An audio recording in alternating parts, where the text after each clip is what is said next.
Queridos amigos, sejam bem-vindos aos 5 Minutos com os Espíritos. Hoje nós temos um tema que é, na verdade, uma continuidade daquele nosso encontro anterior, em que Kardec vai perguntar se nós podemos conceber, nós podemos entender o Espírito sem a matéria e vice-versa. Sejam bem-vindos aos 5 Minutos com os Espíritos.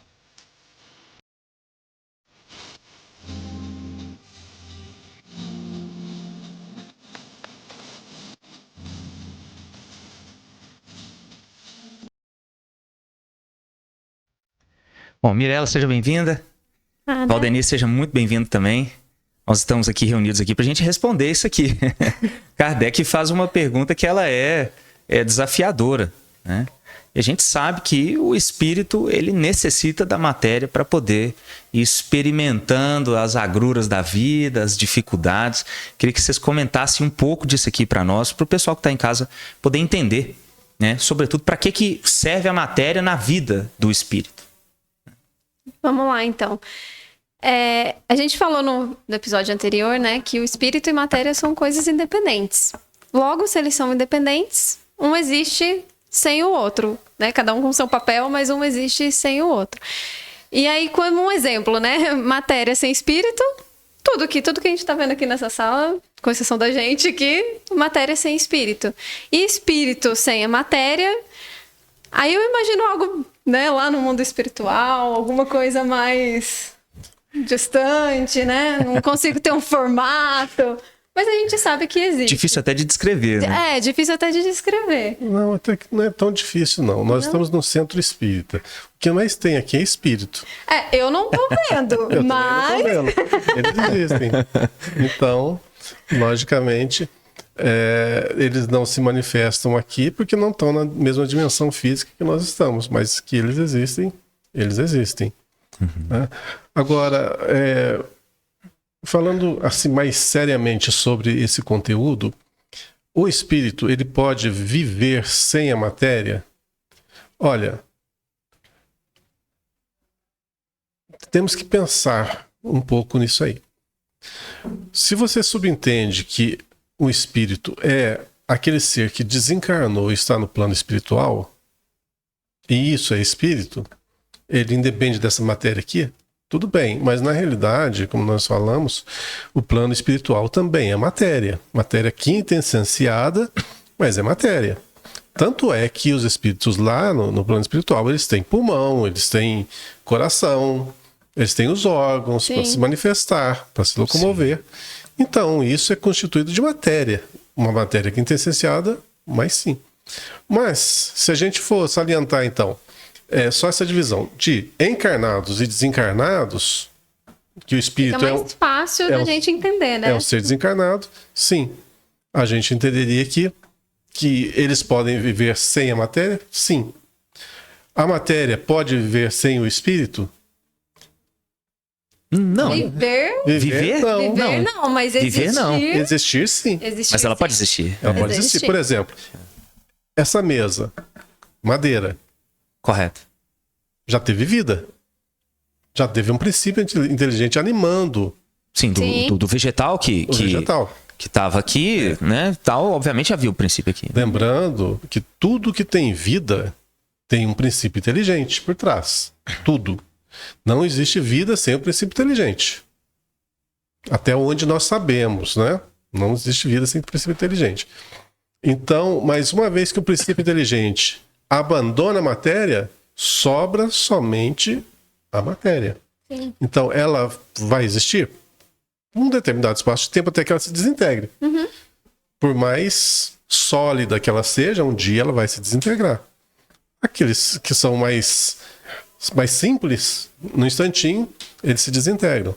Mas enquanto houver vida, houver ali um fluido vital animando aquela união entre o espírito e a matéria, a vida vai percorrer os seus caminhos aí normalmente. Uhum.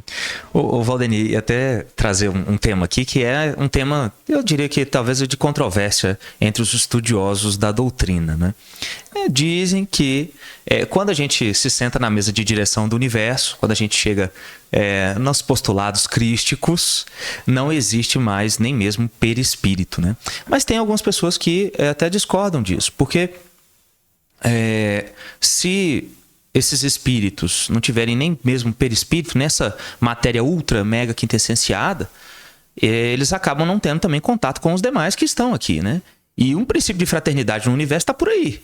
Sim. Sim. Né? Eu queria que a gente comentasse um pouco disso, porque existe essa controvérsia, né? Tem pessoas que dizem que os espíritos crísticos, ou seja, aqueles que já atingiram os cimos celestes, não tem mais perispírito, né? Não tem mais matéria alguma. Olha, eu acho que quanto mais evoluído for o ser, mais domínio ele tem sobre a matéria. Uhum. Então, mas mesmo que ele independa da matéria. É verdade. Então ele pode manuseá-la.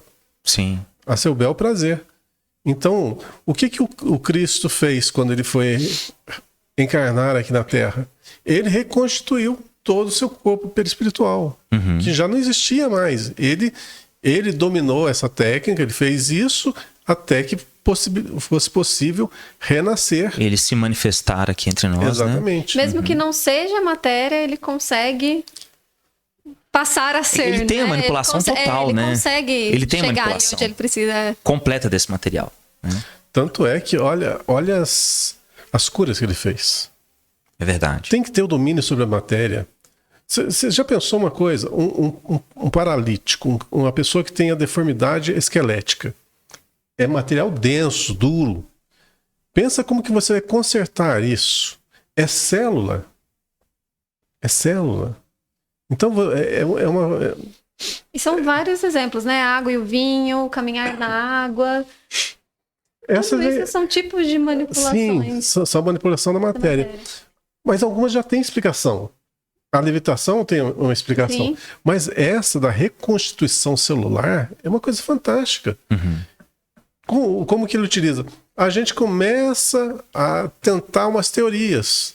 O uso do ectoplasma, né? E mais o fluido, a união do fluido cósmico universal com as forças da própria natureza e do ser humano. E a gente tem um campo para começar a se estender. Mas olha só, ele já tinha consciência disso, já sabia disso e já manipulava isso com maestria. Perfeito. Se ele quisesse, ele podia fazer qualquer coisa. Que ele desejasse. Que ele desejasse. Então, eu acho que é isso. Você vai adquirindo uma liberdade do espírito, da essência. Porém, o seu nível intelectual vai evoluindo cada vez mais e você vai dominando a matéria.